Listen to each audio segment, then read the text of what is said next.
Hello student, एक बार फिर से हम लेके आए हैं केमिस्ट्री क्लास 11th की उसका लेसन नंबर फर्स्ट। ठीक है, देखते हैं आगे। सो क्लास नाउ डिस्कस कि रसायन विज्ञान में मापन का क्या महत्व है। ठीक है, तो रसायन विज्ञान में मापन का एक क्लास, इसको ज़्यादा रीड नहीं करेंगे। तो हमको दो चीज़ देखना है, एक तो जो राशियाँ होती हैं उनका संख्यात्मक मान जो होता है, और दूसरा होता है मापन के मात्रक, है ना, units of measurement. Unit of measurement तो मैंने आपको बता दिया कि यूनिट्स को किस प्रकार एक दूसरे में इंटरचेंज करते हैं, यूनिट्स को किस प्रकार एक दूसरे में इंटरचेंज किया जाता है। और अब ये संख्यात्मक मान को किस प्रकार हल करते हैं, ये मैं आपको आगे बताता हूँ।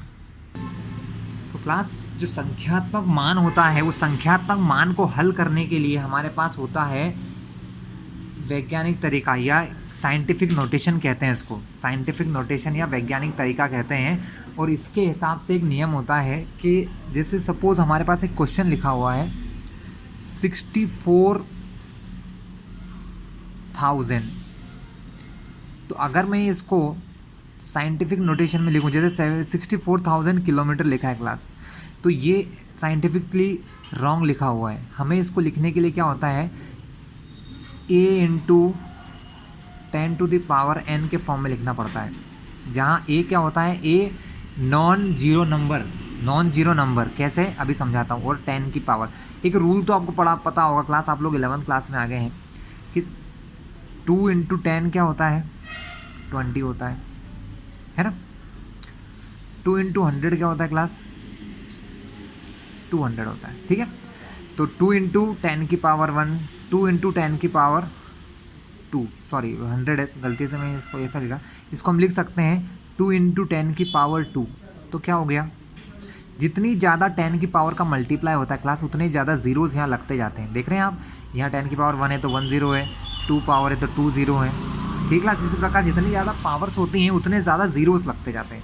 ठीक है, तो अगर सपोज ये 200 है, अब इस 200 को 2 इंटू 10 की पावर 2 कैसे लिखा जाए, मैं आपको एक्सप्लेन करता हूँ। कि आपको ये ज्ञात होगा कि 200 में अगर कहीं पर भी ज़ीरो या कहीं पर भी पॉइंट या दशमलव नहीं लगा है, तो दशमलव हम किसी नंबर के अंत में या आखिरी में मानते हैं।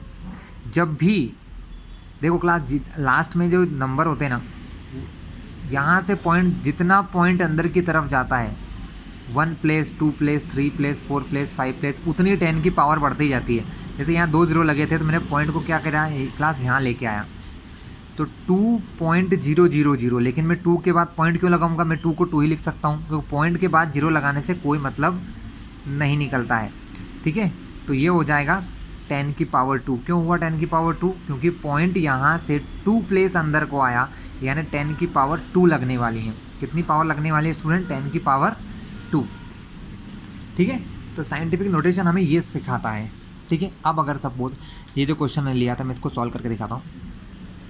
64,000 है, अभी इसके साथ कुछ नहीं है, तो मैं लिख सकता हूँ 10 की पावर 0। क्यों, क्योंकि 10 की पावर 0 का मतलब होता है 1। क्या होता है, 1। उस 64,000 में अगर 1 का इंटू करो तो आंसर यही आएगा। अभी पॉइंट कहाँ है क्लास, यहाँ है। साइंटिफिक नोटेशन ये बोलती है कि पॉइंट हमेशा एक नंबर के बाद यहाँ होना चाहिए। कहाँ होना चाहिए, किसी एक नंबर के बाद, लेकिन यहाँ पॉइंट से पहले 0 नहीं होना चाहिए, है ना। पॉइंट किसी भी एक नॉन जीरो नंबर के बाद होना चाहिए, मतलब जहाँ पर 0 नहीं हो। जैसे 6.4 हम यहाँ नहीं ला सकते, क्योंकि अगर मैं यहाँ पॉइंट लाऊंगा तो इससे पहले मुझे 0 लगाना पड़ेगा, इसलिए पॉइंट मुझे कहाँ लाना है, यहाँ पर लाना है। तो क्लास, यहाँ से यहाँ तक पॉइंट आने में कितनी डिजिट बीच में आ रही है, 1 डिजिट, 2 डिजिट, 3 डिजिट, 4 डिजिट। तो सिंपली है, पॉइंट अगर लेफ़्ट साइड को जाता है तो 10 की पावर बढ़ जाती है। इसके अपोजिट अगर पॉइंट लेफ़्ट से राइट की ओर जाता है, जैसे यहाँ लो कभी ऐसा आ जाए क्वेश्चन 0.0072, अब आपको पॉइंट को यहाँ से कहाँ लाना पड़ेगा, किसी एक जीरो नंबर के बाद में, मतलब नॉन जीरो नंबर के बाद में, मतलब आपको पॉइंट को लाना पड़ेगा यहाँ पर। तब आपका पॉइंट कहाँ जाएगा, राइट से लेफ्ट में जाएगा, तब पावर कम होती जाती है, कम मतलब माइनस हो जाती है। ठीक है, दोनों का आंसर हम दूंगा मैं आपको, इसका भी आंसर दूंगा, इसका भी। तो ये क्या होगा, इसको मैं लिखूंगा 6.4, और बात के इन जीरो को लगाने की कोई ज़रूरत नहीं है, क्योंकि पॉइंट के बाद 0 लगाओ या नहीं लगाओ एक ही बात है। तो 6.4, ठीक है, इंटू 10 टू द पावर, कितने प्लेस अंदर आया, 1 2 3 4, तो इसको लिखेंगे 10 की पावर 4, जो भी यूनिट साथ में थी, किलोमीटर थी, यस। किलोमीटर। इसी प्रकार ये जब इस साइड आएगा तो यहाँ आता है 7.2। हमेशा एक नॉन जीरो नंबर के बाद पॉइंट आता है, ठीक है। तो 1 2 3 प्लेस यहाँ आ रहा है, यहाँ आने के लिए इसको कितने प्लेस चलना पड़ा क्लास, यहाँ से यहाँ जाने के लिए 1 2 3 प्लेस। तो इसको लिखूँगा मैं 10 की power -3 class, 10 to the power -3, ठीक है क्लास।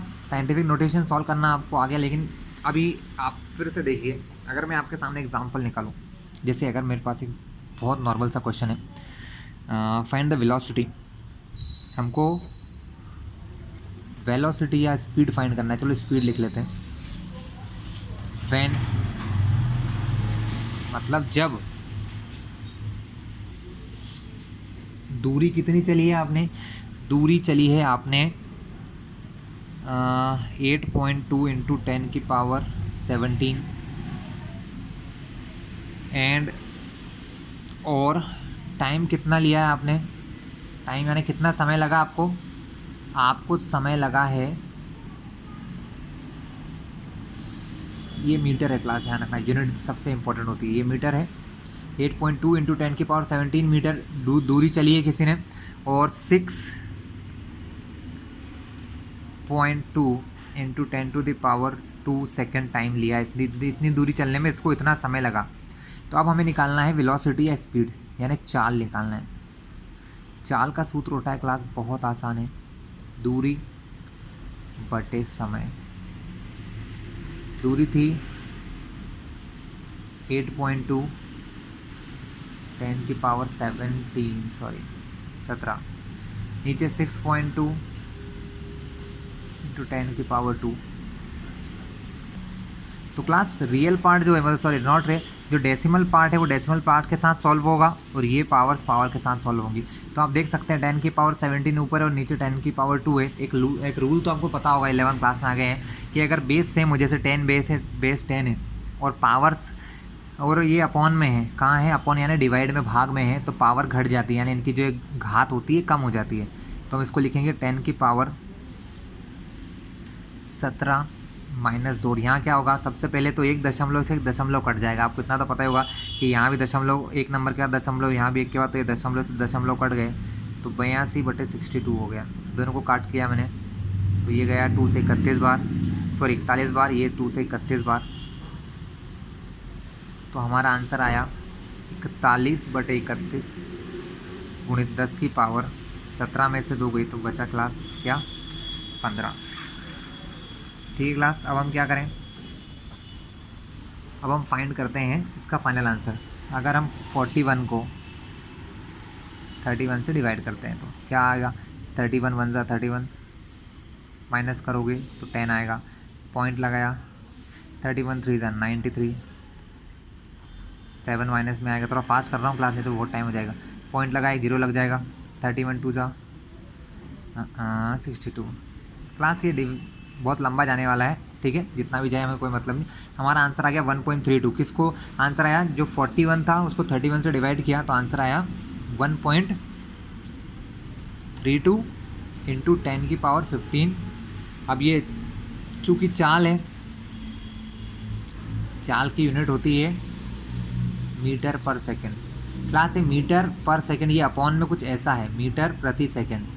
क्यों होता है मीटर प्रति सेकंड, आज समझ लीजिए आप। क्लास क्या होता है, यूनिट आपको बनाना अगर आ गया तो सब आ गया। देखो क्या होता है, चाल के जो फॉर्मूला होता है, चाल का जो फॉर्मूला होता है दूरी बटे समय होता है। तो दूरी की यूनिट ऊपर है, समय की यूनिट नीचे है, तो मीटर बटे में समय, इसलिए लिखा जाता है मीटर पर सेकेंड या मीटर प्रति सेकंड, मीटर अपॉन में प्रति सेकंड। अगर ये इसको थोड़ा सा ऐसा डैश करके भी लिख लेते हैं, अगर ये सेकंड यहाँ से ऊपर जाएगा तो सेकंड की कुछ नहीं है, तो एक घात एक क्लास ऊपर जाती है, तो 1 से -1 घात बन जाती है, इसलिए इसको लिखा जाता है मीटर प्रति सेकंड। इसको क्या पढ़ते हैं, मीटर प्रति सेकंड। प्रति सेकंड क्यों बोला, क्योंकि ये अपॉन में था, बस इसको मैंने लिखने के लिए नीचे से ऊपर कर दिया, तो एक घात जो थी नीचे से ऊपर गई तो माइनस की एक घात बन गई। ये होता है क्लास, घातें अगर ऊपर से कोई नंबर नीचे से ऊपर जाए, यानी हर से अंश में जाए, तो जो प्लस की घात होती है वो माइनस बन जाती है और माइनस वाली बन जाती है प्लस। ठीक है क्लास, तो ये था हमारा कि हम किस प्रकार साइंटिफिक तरीके से नंबर का कैलकुलेशन कर सकते हैं। ठीक है, मल्टीप्लाई डिवाइड है, आपको समझ में आ गया होगा। अब हम नेक्स्ट वीडियो में देखते हैं सिग्निफिकेशन। सो क्लास अब हम देखते हैं रासायनिक संयोग के नियम।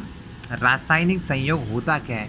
रासायनिक संयोग मतलब स्टूडेंट के दो या दो से ज़्यादा एलिमेंट यानी कि तत्व या कोई यौगिक आपस में रासायनिक तरीके से जुड़ते हैं, उसे कहते हैं रासायनिक संयोग। और उसके कुछ नियम हैं, इंग्लिश में इसको लॉ ऑफ केमिकल कॉम्बिनेशन कहते हैं। तो ये क्यों जुड़ते हैं, कैसे जुड़ते हैं, क्या होता है, वो सब चीज़ें हम यहाँ देखने वाले हैं। तो क्लास पदार्थों के बीच होने वाली रासायनिक अभिक्रियाएं कुछ नियमों पर आधारित होती हैं और इस नियमों को कहते हैं रासायनिक संयोग के नियम।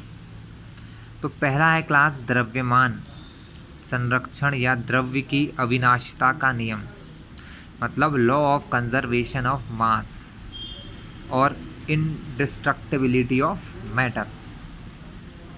क्या है ये? इसके नियम के हिसाब से द्रव्यमान संरक्षण, यहाँ से स्टार्ट करते हैं, पांचों के नाम हैं। द्रव्यमान संरक्षण का अविनाशिता का नियम, दूसरा है स्थिर या निश्चित अनुपात का नियम, तीसरा है गुणित अनुपात का नियम, व्युत्क्रम अनुपात का नियम, गै-लुसाक के नियम। तो सबसे पहले हम देखते हैं द्रव्यमान संरक्षण या द्रव्यमान की अविनाशिता का नियम क्लास। ठीक है, ये सब हम बाद में पूरा पढ़ने ही वाले हैं, हर एक को बहुत डीपली पढ़ना है हमें पूरे ध्यान से। तो क्लास सबसे पहले देखते हैं द्रव्यमान संरक्षण का नियम। तो क्लास द्रव्यमान क्या होता है? आपने पहले ही बताया था, द्रव्यमान मतलब किसी भी द्रव्य यानी किसी भी मैटर, जो भी मटेरियल है, जैसे पेंसिल के अंदर जितने एटम्स हैं, जितनी छोटी छोटी चीज़ें हैं, उन सभी के मास को या उनके द्रव्यमान को जोड़ दिया जाए तो वो पूरा द्रव्यमान हो जाता है। मतलब मास यानी देखिए क्या होता है स्टूडेंट, हम जो वज़न लेते हैं, जैसे किलोग्राम लेते हो आप, 1 किलोग्राम शुगर, 2 किलोग्राम शुगर, तो ये किलोग्राम क्या है? ये मास है। ठीक है, लेकिन जनरली हम इसको वज़न कहते हैं, वज़न मास नहीं होता है, लेकिन जनरल भाषा में इसको वज़न कह देते हैं। तुम्हारा कितना वज़न है भैया? 65 kg, जबकि वज़न या वेट एक क्या है? वेक्टर क्वांटिटी है। आगे पढ़ेंगे। तो द्रव्यमान मतलब किसी भी पदार्थ का, द्रव्य का कितना मास या द्रव्य है उसके अंदर, ये देखा जाता है। ठीक है, किलोग्राम ग्राम इससे निकाला जाता है क्लास। ठीक है, इस नियम का प्रतिपादन सबसे पहले रूसी वैज्ञानिक लोमोनोसोव ने किया था। तो इस नियम क्या है? द्रव्य अविनाशी है, मतलब द्रव्य का विनाश नहीं कर सकते, मतलब इस दुनिया में जो भी मैटर है हम उस मैटर को खत्म नहीं कर सकते हैं। द्रव्य को ना उत्पन्न किया जा सकता है ना ही नष्ट किया जा सकता है, मतलब द्रव्य को हम ना बना सकते हैं ना बिगाड़ सकते हैं। अतः किसी भी रासायनिक अभिक्रिया में परिवर्तन के उपरांत भी द्रव्य का कुल द्रव्यमान उतना ही रहता है जितना अभिक्रिया के पूर्व था। मतलब कोई अभिक्रिया या कोई रासायनिक अभिक्रिया होती है तो उसमें जितना भी मान रहता है, ठीक है, जितना भी द्रव्यमान हम लेते हैं अभिक्रिया से पहले, उतना ही अभिक्रिया के बाद भी रहता है। ये ना मिटता है ना नया बनता है। तो क्लास कैसे देखते हैं, अपने एक एग्जाम्पल लेते हैं इसके लिए। यहाँ पर एक फॉर्मूला दिया है या एक अभी रिएक्शन दी है। KCl होता है पोटेशियम क्लोराइड एक्वस, मतलब लिक्विड स्टेट में, और AgNO3 सिल्वर नाइट्रेट, ये भी एक्वस है, मतलब ये भी लिक्विड स्टेट में है। क्लास सबसे पहली बात तो अगर जो बच्चे नए हैं, बिल्कुल जिनको पता ही नहीं है, उन्हें केमिस्ट्री ले लिया, वो सुन लें। ये एक अभिक्रिया का लिखने का तरीका है जिसमें ये दोनों क्या हैं? अभिकारक हैं, मतलब ये दोनों अभिक्रिया में भाग ले रहे हैं। ठीक है, जो एरो के इधर लिखते हैं वो अभिकारक होते हैं, जो अभिक्रिया में भाग लेते हैं, और इनको इंग्लिश में रिएक्टेंट कहा जाता है। ये चिन्ह जो है वो दर्शाता है कि अभिक्रिया होने के बाद क्या बना, इसको कहते हैं उत्पाद। मतलब अभिक्रिया का होने के बाद क्या चीज़ नई बनी। जैसे KCl और AgNO3 ने आपस में रिएक्शन करी, तो जो Ag था पॉजिटिव आयन, उसने इस Cl नेगेटिव आयन से रिएक्शन कर ली तो बन गया AgCl, और K पॉजिटिव आयन ने NO3 माइनस के आयन से रिएक्शन करी तो KNO3 बन गया। यानी इन दो चीज़ों से दो नई चीज़ें बनी। तो ये दोनों क्या है? अभिकारक हैं, और ये दोनों क्या है? ये दोनों हैं हमारे उत्पाद। ठीक है क्लास, तो इस अभिक्रिया में जितना द्रव्यमान हमने इन दोनों का मिलाकर लिया होगा उतना ही द्रव्यमान हमारा इन दोनों का होगा। ठीक है, हम अगर किसी रिएक्शन से पहले इनको तोल लें, जैसे इनका जो भी ग्राम, मान लो 10 ग्राम, 20 ग्राम, 20 ग्राम किसी का मास हो, और अभिक्रिया के बाद भी उतना ही मास होता है क्लास। ठीक है, इसका एक क्वेश्चन मैं आपके लिए लेके दिखाता हूँ तो आप समझ पाएंगे। तो क्लास एक क्वेश्चन लिया आपने, 170 यानी 170 ग्राम सिल्वर नाइट्रेट की क्रिया करी है हमने 58.5 ग्राम सोडियम क्लोराइड से। तब 143.5 ग्राम सिल्वर क्लोराइड और 85 ग्राम सोडियम नाइट्रेट प्राप्त होता है। यह दिखाइए कि ये आंकड़े द्रव्य की अविनाशता के नियम को प्रमाणित करते हैं या नहीं करते हैं क्लास। तो क्लास इसको करने के लिए हमने क्या देखा, क्वेश्चन देखते हैं। देखो मैंने क्या बोला था, जो रिएक्शन करते हैं वो अभिकारक होते हैं। तो रिएक्शन कौन कर रहा है, सिल्वर नाइट्रेट, तो उसका ग्राम कितना है 170। दूसरा है सोडियम क्लोराइड, इसका ग्राम कितना है 58.5। ये दोनों एक दूसरे से अभिक्रिया करते हैं, तो इनका अभिकारकों का कुल द्रव्यमान कितना हो गया, इन दोनों का कुल द्रव्यमान कितना हो गया जोड़ने पर 228.5 ग्राम। तो जितने अभिकारक हैं उतना ही हमारा उत्पाद होना चाहिए। इस अभिक्रिया से दो चीज़ बनी, सिल्वर क्लोराइड तथा 85 ग्राम सोडियम नाइट्रेट प्राप्त हुआ। जब उन्होंने बोला है प्राप्त हुआ मतलब ये हमारा उत्पाद है, ये हमें मिला है। तो उत्पाद का कुल द्रव्यमान कितना होता है 143.5 और 85, हमने इन दोनों को जोड़ा तो भी उतना आया। मतलब क्रियाकारी अभिकारकों या क्रियाकारी पदार्थों का कुल द्रव्यमान बराबर है क्रियाफलों यानी उत्पाद या क्रियाफल कहते हैं उनको के बराबर। इसका मतलब ना हमने नया मास दिया बना पाए, ना जो बना हुआ था उसको मिटा पाए। यानी कि ये जो नियम था कौन सा, द्रव्यमान संरक्षण का, कि ये अभिक्रिया होने पर हमारा द्रव्यमान कैसा था, संरक्षित था। ना नया मान हम बना पाए, ना पुराने को मिटा पाए। ठीक है स्टूडेंट्स। बट क्लास लॉस तो ऐसी चीज़ें हैं जो समय के साथ बदलती जाती हैं। आधुनिक अनुसंधान और द्रव्य संरक्षण का नियम, मतलब अब नए, ये जो नियम था बहुत पुराना था। अभी कुछ ईयर पहले, मतलब कुछ ईयर का मतलब ये नहीं कि 2-4 साल, लगभग अराउंड 100 ईयर अगो, 101 साल पहले के आसपास जो साइंटिस्ट थे, जैसे कि हमारे आइंस्टीन सर जो हैं, उन्होंने एक सापेक्षता के सिद्धांत का नियम दिया और उनके अनुसार उन्होंने एक इक्वेशन दी E=mc²। ये एक बहुत बड़ी इक्वेशन है क्लास, शायद फिजिक्स केमिस्ट्री इनके इतिहास की।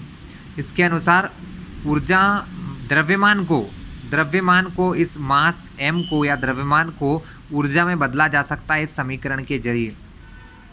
इस समीकरण में E क्या है, ऊर्जा है, m द्रव्यमान और c प्रकाश का वेग है। यानी अगर कोई m मास की चीज़ c द्रव्यमान से चल रही है, m द्रव्यमान की का कोई भी ऑब्जेक्ट या कोई भी वस्तु c यानी प्रकाश की गति से चलती है, तो वो ऊर्जा में परिवर्तित की जा सकती है। अतः जिन रासायनिक परिवर्तनों में कुछ ऊर्जा निकलती है उससे द्रव्य के द्रव्यमान में कमी आ जाएगी। यदि अभिक्रिया के दौरान ऊष्मा का शोषण होता है तो द्रव्य के द्रव्यमान में वृद्धि हो जाएगी।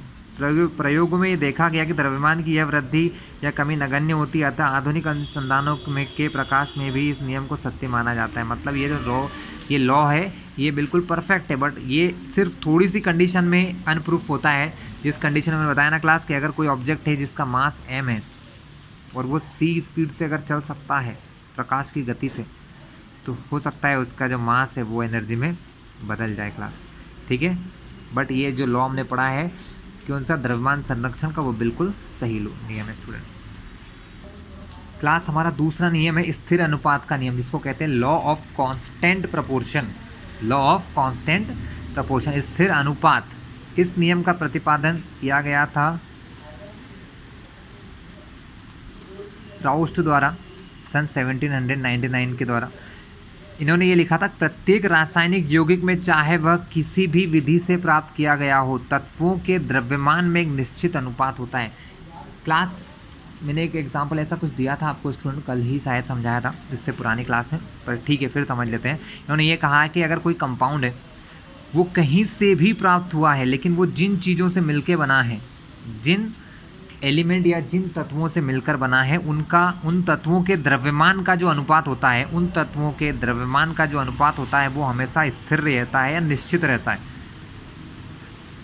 अथवा इसको ऐसे भी लिखा जा सकता है कि रासायनिक यौगिकों में, मतलब जो रासायनिक यौगिक बनते हैं उनमें जो तत्व होते हैं, 2 या 2 से ज़्यादा जो तत्व होते हैं, उनका भार सदैव स्थिर या नियत अनुपात में होता है। एग्जाम्पल लेता हूँ मैं CO2 का, जो उन्होंने लिया है, ठीक है, इसे मैं आपको कॉपी में शो करता हूँ। तो क्लास इस नियम के अनुसार ऐसा है कि जैसे एग्जाम्पल लो कि ये है फॉर्मूला CO2 या कार्बन डाइऑक्साइड का। अब कार्बन डाइऑक्साइड एक गैस है क्लास, ये कई जगह पाई जाती है, जैसे हमारे वातावरण या हमारे एटमॉस्फेयर में, है ना। इंसान या जानवर इसको सांस लेने के बाद छोड़ते हैं तो भी कार्बन डाइऑक्साइड गैस निकलती है। कई प्रकार की रासायनिक अभिक्रियाएं हैं, उनसे भी कार्बन डाइऑक्साइड गैस निकलती है। इसका मतलब कार्बन डाइऑक्साइड एक गैस है जो कई जगहों से मिलती है, ठीक है। लेकिन कहीं पर भी जो हर एक जगह से निकली हुई कार्बन डाइऑक्साइड गैस को अगर आप लेबोरेटरी में टेस्ट करोगे तो उसके अंदर दो एलिमेंट होते हैं, पहले तो कार्बन और ऑक्सीजन, ठीक है। और इनका जो मास का अनुपात होता है वो कैसा होता है मैं बताता हूँ। कार्बन एक एलिमेंट है क्लास, है ना, जिसका मास नंबर 12 होता है क्लास। और ऑक्सीजन एक एलिमेंट है जिसका मास नंबर 16 होता है, लेकिन O2 दिया है, मतलब ऑक्सीजन के 2 एटम लिए हैं, यानी इसका मास है 16 × 2, यानी कुल मिला के कार्बन के 12 मास और ऑक्सीजन के 32 यूनिट मास को एक साथ लिया जाता है। यानी इनका जो अनुपात है वो 12:32 है। जब 12 अनुपात कार्बन और 32 अनुपात ऑक्सीजन ली जाती है तो बनती है कार्बन डाइऑक्साइड। और आप ये प्रूव्ड कर लिया गया है, कई साइंटिस्टों ने करके देख लिया है कि हम किसी भी तरीके से कार्बन डाइऑक्साइड गैस बनाएं, कोई भी तरीका हो, 10 प्रकार की मेथड है क्लास बनाने की, और किसी भी तरीके से जो कार्बन डाइऑक्साइड बनाई गई उसमें ये जो रेशियो था हमेशा सही था। मतलब कि दो एटम या दो तत्व आपस में जब मिलते हैं तो वो एक निश्चित अनुपात, द्रव्यमान के एक निश्चित अनुपात में एक दूसरे से मिलते हैं स्टूडेंट। और वो कहीं से भी बना हो, कैसा भी हो, उस कंपाउंड के लिए, उस एक यौगिक के लिए, जैसे वाटर की बात करें, H2O जो है वाटर, हाइड्रोजन जो है, इसमें हाइड्रोजन का 1 यूनिट मास होता है और इसके 2 एटम है। ऑक्सीजन का 16 होता है, 2 एकम 2, 2 दूनी 16, तो 2:16 काट दो तो हो जाता है 1:8, यानी 1:8 रहता है हमेशा हाइड्रोजन और ऑक्सीजन के द्रव्यमान का अनुपात। हाइड्रोजन और ऑक्सीजन के द्रव्यमान का अनुपात 1:8 रहता है क्लास। भले ये वाटर कहीं का भी हो, सी वाटर हो, वाटर की वेपर्स हो, भाप हो, मतलब समुद्र का पानी हो, या पानी की भाप हो, चाहे आइस हो, मतलब बर्फ़ भी ले लोगे तो भी इसका अनुपात बदलेगा नहीं। यानी दो यौगिक अगर कोई एक कंपाउंड बनाते हैं, मतलब कोई यौगिक बनाते हैं, ठीक है, एक यौगिक, समझने की बात है, ज़रूरी नहीं कि हमेशा दो यौगिक मिलकर एक प्रकार का कंपाउंड, जैसे हाइड्रोजन और ऑक्सीजन कई प्रकार के कंपाउंड बनाते हैं, जैसे हाइड्रोजन और ऑक्सीजन मिलकर H2O2 भी बनाते हैं, लेकिन ये अलग यौगिक की क्लास। हम एक ही यौगिक की बात कर रहे हैं, जैसे H2O की बात कर रहे हैं। जैसे NaCl है, सोडियम क्लोराइड, एक कंपाउंड है, एक यौगिक है। सोडियम और क्लोरीन ये लैब में भी बनाया जा सकता है, ये समुद्र के पानी के साथ भी मिलता है हमें समुद्र में, लेकिन हर जगह सोडियम और क्लोरीन का अगर मास का अनुपात देखा जाए तो वो हमेशा निश्चित होता है क्लास, वो बदलता नहीं है, ठीक है। तो ये था हमारा स्थिर अनुपात का नियम कि किसी यौगिक में जितने तत्व या जितने तत्व होते हैं उनके द्रव्यमान का अनुपात हमेशा निश्चित होता है, बदलता नहीं है, चाहे वो कहीं से भी प्राप्त किए जाएं क्लास। लेकिन समय के साथ साथ नई नई खोज होती है, नई नई डिस्कवरीज होती हैं, तो पुराने लॉज में कुछ ना कुछ प्रॉब्लम्स तो आती है। तो यहाँ जो प्रॉब्लम आई उसको कहते हैं समस्थानिक क्लास। समस्थानिक को इंग्लिश में आइसोटोप्स कहते हैं। ये बहुत इंपॉर्टेंट चीज़ है। आइसोटोप्स या समस्थानिक क्या होते हैं क्लास? एक ही तत्व के जो अलग अलग प्रकार के एटम पाए जाते हैं, मतलब एलिमेंट हाइड्रोजन ही है, एलिमेंट ऑक्सीजन ही है, लेकिन उसके दो अलग अलग तरह के एटम मिलते हैं, दो अलग अलग तरह के परमाणु मिलते हैं। कहाँ पर? नेचर में ही मिलते हैं, जिनका भार अलग अलग होता है, जिनका भार या जिनका द्रव्यमान अलग अलग होता है। चलिए पढ़ लेते हैं। समस्थानिक की खोज से ज्ञात होता है कि एक ही तत्व के भिन्न भिन्न परमाणु भार वाले परमाणु संभव है। मतलब एक ही एलिमेंट हाइड्रोजन है, मान लो हाइड्रोजन के 3 प्रकार के परमाणु होते हैं बच्चों, ठीक है, मेनली 3 प्रकार के परमाणु होते हैं, 1h1, 1h2, 1h3, ठीक है क्लास। तो हाइड्रोजन के 3 जो समस्थानिक आइसोटोप है उनके द्रव्यमान है एक का एक 2 वाला और एक 3 वाला। ऑक्सीजन के भी इसी प्रकार 3 होते हैं, 16, 17, 18, मतलब O16, O17, O18। ज़्यादातर तो O16 होता है, बट ये O17 और 18 भी होते हैं स्टूडेंट। इससे क्या हो गया? जल के अणु में क्या होता है?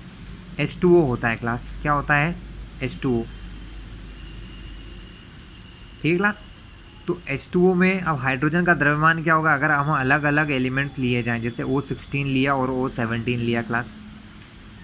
तो क्लास यहाँ देखिए H11O16, मतलब ये वो है जिसमें हाइड्रोजन 1 है और O जो 16 है, जो नॉर्मल होते हैं। इसमें हाइड्रोजन का द्रव्यमान पाया जाता है 100 में से 11.11% और बाकी बचा हुआ 88.89% ऑक्सीजन का द्रव्यमान है। इसी प्रकार क्लास अगर हम ले लें H12, क्या लिया जाए क्लास, H12 लिया जाए, मतलब हम वो एटम लें जिसमें उसका मान 2 होता है, द्रव्यमान हाइड्रोजन का कितना होता है क्लास 2 लें, और उसके साथ O16 लें, तो जो होता है द्रव्यमान बदल जाता है, वो 20.12% हो जाता है और ऑक्सीजन का द्रव्यमान 79.88% रहता है। मतलब द्रव्यमान का कंपोजिशन जो है वो बदल गया, फिक्स नहीं है। ठीक है, देख रहे हैं आप, जब आपने 1 लिया और O ऑक्सीजन की जगह O17 का यूज़ कर रहे हैं, तो आपका मास पहले 11.11 था, वो 10.52 हो गया और ये मास भी ऑक्सीजन का बढ़ चुका है। इसी प्रकार O17 के साथ हम H12 लेते हैं क्लास, तो ये 19.5 और 80.95 हो जाता है। इससे ये समझ में आता है कि द्रव्यमान की दृष्टि से जल का संगठन निश्चित नहीं है, द्रव्यमान बदल रहा है क्लास, जो स्थिर अनुपात के नियम के विपरीत है, जबकि तत्वों का भार समस्थानिकों के परमाणु भारों का औसत होता है।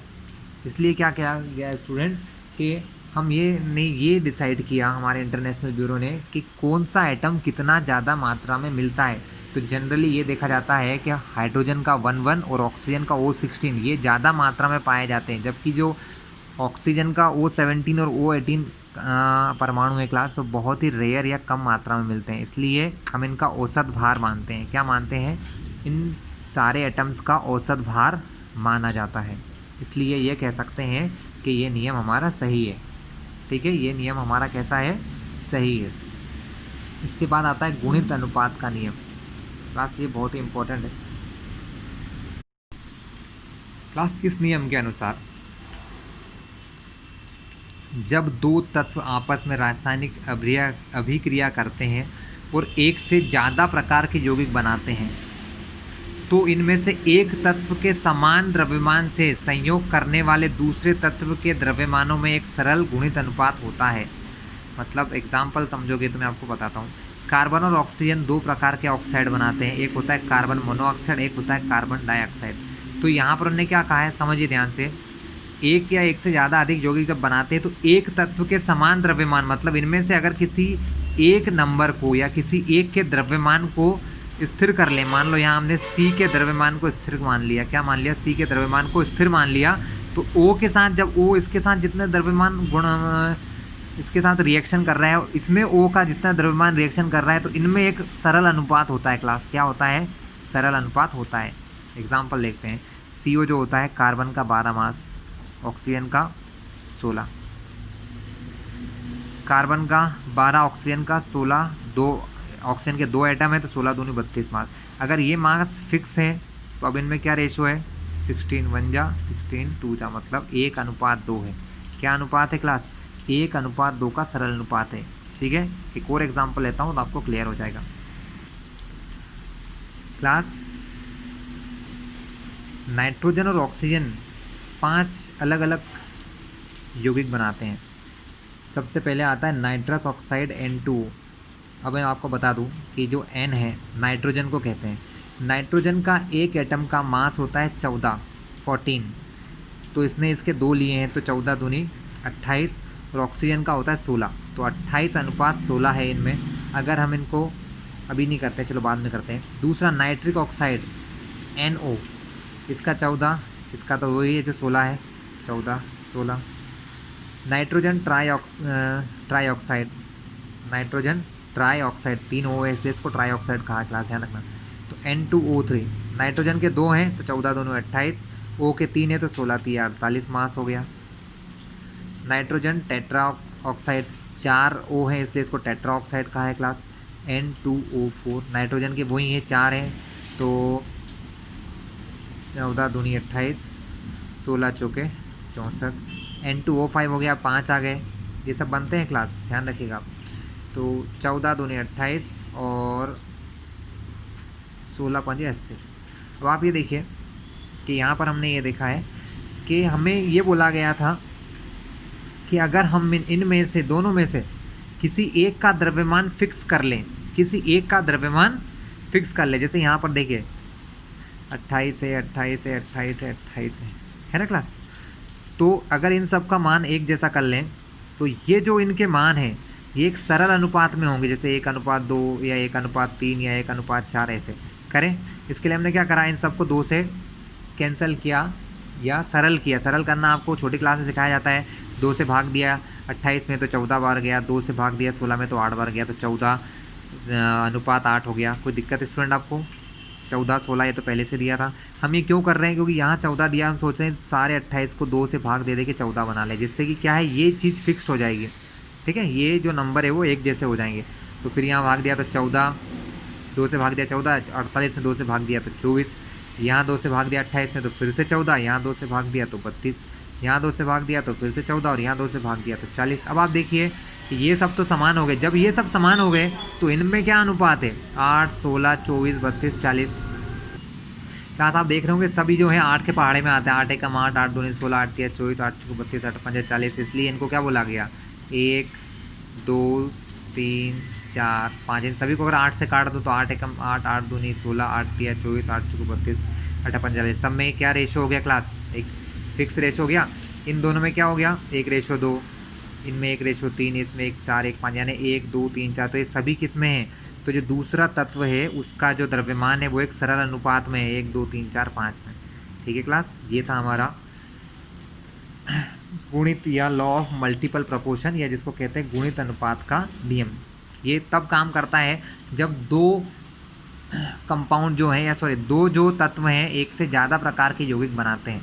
ठीक है, जैसे यहाँ पर नाइट्रोजन और ऑक्सीजन 2 अलग अलग तत्व हैं, दोनों ने मिलकर 5 तरह के यौगिक बनाए। ठीक है, एग्जाम्पल आपके सामने है। ठीक है क्लास, इसको भी ध्यान से समझिएगा। यदि 2 तत्वों की भिन्न भिन्न मात्रा, यानी 2 अलग अलग तत्व हैं उनकी भिन्न भिन्न मात्राएं किसी तीसरे तत्व के निश्चित मात्रा से संयोग करके 2 अलग अलग यौगिक बनाएं। ठीक है, यानी 2 अलग अलग एलिमेंट जो है किसी तीसरे एलिमेंट से रिएक्शन कर रहे हैं। मान लिए A और C है, ये दोनों B से रिएक्ट कर रहे हैं, तो AB और B से C भी रिएक्ट कर रहा है, रिएक्शन कर रहा है, तो BC बना रहा है। ठीक है, तब अगर इसका मान लो जो B आपके पास जो कॉमन है दोनों में, जो B दोनों में आ रहा है, अगर इसका द्रव्यमान दोनों के साथ बराबर लिया जाए और मान लो कभी ये A और C भी आपस में अभिक्रिया करें और ये AC बनाए, क्लास क्या बनाए, AC बनाए, तब इनके में भी वही अनुपात होगा। ठीक है, जो यहाँ पर है। तो क्या कहा उन्होंने कि अगर 2 भिन्न भिन्न यौगिक किसी तीसरी यौगिक के किसी तीसरे तत्व 2 भिन्न भिन्न तत्व किसी तीसरे तत्व के निश्चित मात्रा से संयोग करके 2 अलग अलग यौगिक बनाता है, परंतु यदि वे जो अलग अलग तत्व हैं आपस में संयोग करके कोई तीसरा यौगिक बनाते हैं, तो आपस में संयोग करते समय उनके भारों में, उनके भार मतलब द्रव्यमानों में वही अनुपात होगा जो उन तत्वों का तीसरे तत्व की निश्चित मात्रा से संयोग करने में अनुपात था, अथवा उसी अनुपात का सरल गुणक होगा। सरल गुणक मतलब काट देते हैं क्लास। उदाहरण के तौर पर आपको मैं समझाता हूँ, जब तक उदाहरण नहीं लेंगे आप नहीं समझ पाएंगे। ये देखिए, हम बात कर रहे हैं यहाँ CH और O की, कार्बन, हाइड्रोजन, ऑक्सीजन की। कार्बन और हाइड्रोजन आपस में अभिक्रिया करते हैं तो CH4 बनाते हैं। अच्छा, क्या बनाते हैं, CH4, मीथेन कहा जाता है इसको, आप 10th क्लास से पढ़ के आए होंगे। तो अब यहाँ पर कार्बन और हाइड्रोजन का कितना मास है, कार्बन और हाइड्रोजन का मास क्लास अपन कॉपी में करें। तो क्लास बात करते हैं कार्बन, ऑक्सीजन और हाइड्रोजन। जब कार्बन और हाइड्रोजन आपस में मिलते हैं तो क्या बनाते हैं क्लास, CH4 बनाते हैं। हाइड्रोजन ऑक्सीजन कार्बन और ऑक्सीजन जब आपस में मिलेंगे तो CO2 बनाएंगे, है ना। और जब ये दोनों आपस में मिलते हैं तो H2O बनाते हैं। तो बात यहाँ से हो रही थी कि अगर 2 अलग अलग तत्व, मान लिया हाइड्रोजन और ऑक्सीजन 2 अलग अलग तत्व हैं, ये किसी तीसरे तत्व जैसे मान लिया कार्बन की फिक्स मात्रा से संयोग करते हैं, जैसे यहाँ कर रहे हैं कार्बन का 1 एटम, यहाँ भी कार्बन का 1 एटम, मतलब फिक्स मात्रा है कार्बन की। इससे हाइड्रोजन जब रिएक्शन कर रहा है तो CH4 बना रहा है, ऑक्सीजन जब रिएक्शन कर रहा है तो CO2 बना रहा है। तब क्या अनुपात होता, अगर इनका मान कार्बन, ये तीसरे यौगिक का, तीसरे तत्व का मान बराबर है, ठीक है, तब इनके साथ इसका जो अनुपात होगा वही अनुपात जब ये आपस में रिएक्शन करते हैं तो बनता है। मैं आपको नंबर लेके समझाता हूँ। सी यानी कार्बन का है मान 12, कार्बन का द्रव्यमान, कार्बन के एक एटम का द्रव्यमान होता है 12 यूनिट, हाइड्रोजन के एक द्रव्यमान का होता है 1 यूनिट। तो हाइड्रोजन के 4 अणु हैं, परमाणु हैं यहाँ पर, तो इसका मान होगा 4, 12.4। वैसे ही ये किसका है, CH4 का है। ये CH4 में कार्बन, ये CH4 में हाइड्रोजन। उसी प्रकार CO2 में, C और O को देख लेते हैं। CO2 में C का होता है 12, क्योंकि कार्बन के एक का 12, एक एटम का 12 होता है अणु का। और O2 मतलब O का 16, 2 का 32। तो क्लास अगर ये दोनों फिक्स हैं, मतलब ये जो अपन ने इस एलिमेंट की मात्रा अगर बराबर ली है, तो इन दोनों में क्या अनुपात आ गया, 4:32। क्या हो गया, 4:32। ठीक है, इसको अपन क्या करते हैं, सरल कर लेते हैं। 4 एकम 4, 4×8 = 32, तो 1:8। तो क्लास अब आप एक बार ध्यान से देखिए। अब नियम ये था कि अगर ये दोनों, जैसे ये हाइड्रोजन और ऑक्सीजन, इनने कार्बन की निश्चित मात्रा से जब अभिक्रिया करी और उस समय हमने देखा कि इन दोनों में 1:8 है। अगर ये दोनों आपस में रिएक्शन करते हैं तब भी इनमें यही अनुपात रहेगा। अगर ये नहीं रहा तो ये नियम फेल है। देखते हैं, ये जब आपस में रिएक्शन करते हैं H और O तो क्या होता है, ये बनाते हैं H2O। क्लास क्या बनाते हैं, H2O। अब H2O का देखते हैं आंसर क्या होता है। H2 यानी H का एक होता है मास, लेकिन इसके 2 परमाणु हैं। यहाँ पर H2 लिखा है तो 2 परमाणु का कितना हो जाएगा, 2। ऑक्सीजन का एक परमाणु है, उसका होता है 16, 2:16। भाग दें, 2 एकम 2, 2/16। तो क्या देखा, इनका बीच का भी अंतर क्या है, सॉरी इनके बीच का अनुपात भी क्या निकला, 1:8। देखिए हमने यहाँ से निकाला तो तब भी 1:8 और यहाँ से भी 1:8। तो ये नियम क्या हुआ, सत्य हुआ। क्लास अंतिम नियम है गे-लुसाक का गैस आयतन संबंधी नियम। गे-लुसाक का गैस आयतन संबंधी नियम क्या है, ये पढ़ लेते हैं क्लास। जब गैसें आपस में संयोग करती हैं तो उनके आयतनों में सरल अनुपात होता है, और यदि उनके संयोग से बना हुआ पदार्थ भी गैस ही हो तो उसका आयतन भी अभिकारी गैसों के आयतनों के सरल अनुपात में होता है, जब सभी आयतन समान ताप और समान दाब पर लिए जाएं। क्या कहा क्लास, ये गे-लुसाक नियम सिर्फ गैसों के लिए है। क्यों, क्योंकि उसने साफ साफ कहा है यदि 2 गैसें आपस में संयोग करती है तो उनके आयतनों में एक सरल अनुपात होता है। क्या होता है क्लास, सरल अनुपात होता है। और अगर इनका जो उत्पाद है, मतलब अभिक्रिया खत्म होने पर जो आंसर आता है, मान लो वो भी क्या है, वो भी हमारा कोई गैस ही है, तो इन तीनों में, दोनों अभिकारक और जो हमारी गैस बन रही है, उन सभी में क्या होता है, एक सरल अनुपात होता है। लेकिन क्या कंडीशन है, उस समय सभी के आयतन और समान ताप पर होना चाहिए और समान दाब पर, यानी प्रेशर और टेम्परेचर एक ही जैसा होना चाहिए। Okay class. उदाहरण के तौर पर हम एक उदाहरण लेते हैं क्लास कि हाइड्रोजन H2 का एक आयतन लिया हमने, तो क्लोरीन के एक आयतन से अभिक्रिया करता है, तो एक H2 एक Cl2, H2 और Cl2 इससे बनते हैं HCl के 2 आयतन या 2 अणु बनते हैं। सीधी सी बात है, इसका एक अणु मिलकर इसके 2 अलग अलग अणु बनाते हैं, HCl और HCl के 2 अणु बनाते हैं क्लास। तो इसका एक आयतन, इसका एक आयतन, इसके 2 आयतन। तो इनमें एक नियम बन गया है। क्या नियम बन गया क्लास, कि इनका जो आयतन का अनुपात है वो क्या है क्लास, 1:1:2 है। क्या है क्लास, 1:1:2। ठीक है क्लास, इसके आयतन का अनुपात क्या है, 1:1:2। मतलब 1 अनुपात हाइड्रोजन लें, 1 अनुपात हम क्या लें, क्लोरीन गैस लें, तो हमें 2 अनुपात, मतलब इन दोनों से डबल, 2 गुनी हमें क्या मिलेगी, हाइड्रोजन क्लोराइड गैस मिलेगी। क्या मिलेगी, 2 अनुपात, मतलब 2 गुना हाइड्रोजन क्लोराइड गैस मिलेगी क्लास। इसी प्रकार क्या है, अमोनिया है। अगर हम नाइट्रोजन का 1 अनुपात लें और हाइड्रोजन के 1, 2, 3 अनुपात लें, तो इससे 2 अनुपात अमोनिया गैस बनती है क्लास। हाइड्रोजन भी गैस है, नाइट्रोजन भी गैस और अमोनिया भी गैस बनती है क्लास। ठीक है क्लास। तो 1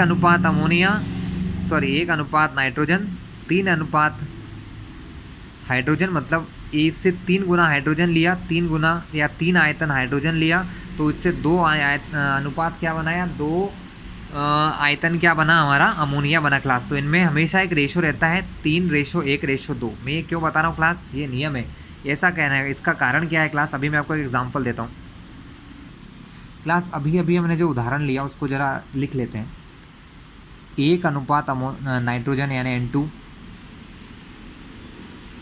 3 अनुपात हाइड्रोजन यानी H2 के 3 एक अनुपात है, इसके 3 यानी 3 अनुपात हो गए, यानी इससे 3 गुना हम हाइड्रोजन लेते हैं तो हमें 2 अनुपात अमोनिया यानी NH3 गैस मिलती है। क्या मिलती है क्लास, NH3 गैस। यानी यहाँ अनुपात रहता है 1:3:2। अब आप देखना मैं क्या करता हूँ, इसका एक ही अनुपात लेता हूँ और इसके 6 अनुपात ले लूँगा तो क्या होगा, सॉरी, तो भी क्या होगा, इसके 1 अनुपात के साथ इसके सिर्फ 3 अनुपात रिएक्शन कर सकते हैं। अगर हमने इसके 6 अनुपात ले लिए ना तो बचे हुए जो 3 अनुपात है वो वैसे ही रहेंगे, क्योंकि उसकी अभिक्रिया होगी ही नहीं। सिर्फ ये जब बनेंगे तो इसका 1 अनुपात के साथ इसकी 3 अनुपात ही रिएक्शन करेंगे।